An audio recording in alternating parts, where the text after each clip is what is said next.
Turkey's problems are so big that they will require something very special to short-circuit the crisis. The crisis is at the current stage for an exchange crisis.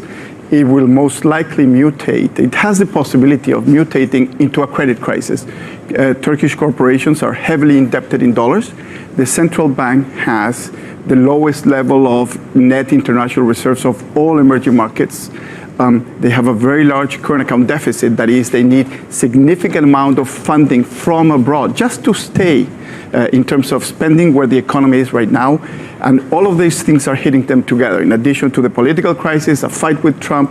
So this is, it seems to us that this is very far from over. Erdogan claims that this is a worldwide attack on his financial system. Is it an attack, or is it? This is not an attack on Erdogan. Coming into 2018, there were two countries that were very exposed to monetary tightening from the United States. One is Argentina, who is a country that is very, very friendly to the United States and to the international financial community. And the other country was Turkey. Argentina already blew up. Argentina went to the IMF and obtained $50 billion. In some ways, Turkey's problems are larger than Argentina's, but they are not going to the IMF. They're not raising interest rates. So this is a classic emerging market crisis during a time of monetary tightening in the United States. A lot of people are trying to draw parallels between today and the Thai baht crisis in '97 and the Russian ruble crisis in '98. What is your opinion about the parallels? Are they that strong, or not really? There are similarities, but there are differences too. At that time, in 1997 and 1998, the entire world was on fixed exchange rates.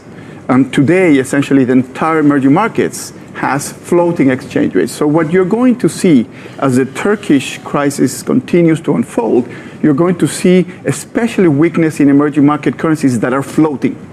But in terms of the balance sheet effects that you observed in Korea at that time, in Thailand, in the Philippines, they're very similar. That is, a lot of indebtedness in dollars and big depreciations on the currency, which makes matters much worse. Could we have a banking crisis again in Europe because of this, because of exposure to Turkish foreign loans, etc.? I doubt that you're going to have a banking crisis in Europe. Turkey is a relatively small country, right? Clearly, the Spanish banks, some French banks have exposure to Turkey. I think that this is a problem for Europe as a whole because this year, November, the European Central Bank is going to end its bond purchasing program. So they would like to see private banks to step in and start to provide credit. So this comes at a time where the European economy is slowing down. The ECB will stop its very, very expansive monetary policy in terms of buying bonds. And they would like to see the banks. The banks are unlikely to step in and start to provide credit in this environment with Turkey. Because it's so uncertain right now. Absolutely.